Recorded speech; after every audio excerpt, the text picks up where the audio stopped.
খুব চমৎকার একটা কথা বললো আমার এই বড় ভাই। তবে একটা জিনিস মনে রাখো, আজ তুমি আমার মারবা, পরশু কিন্তু তুমি কারো না কারো মার খাবা। এটা আমার খাওয়া আর আরেকজনেরটা খাও। এটা তুই সমাজে বসবাস কর, আমিও সমাজে বসবাস করি। তোরা কি তাহলে বৈষম্য ঠেকাই তোরা নিজেরাই বৈষম্য শুরু করে দিলি? হন, আমার অপরাধ আছে, আমাকে অপরাধ আছে, আমরা অপরাধের আমরা প্রায়শ্চিত্ত পাইছি। এখন তোরা ভালো কিছু করিয়ে দেখা, যেটা দিয়ে আমাকে শিক্ষা হয়।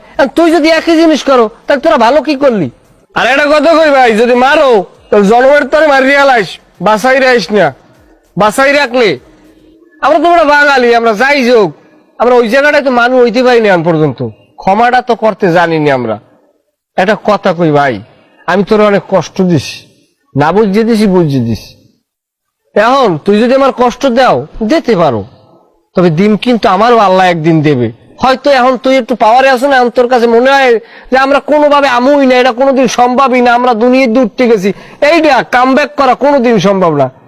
এটা বাঙালিরা এই ৭১-এর পর জীবনে বহুত কিছু ঘটছে, তা কিন্তু স্থায়ী হয় না, সাময়িক। এই যে ঘটনাটা কিন্তু এই বাঙালি খুব শিগগিরই ভুললে যাইবে, আবার কিন্তু কাম ব্যাক হইবে।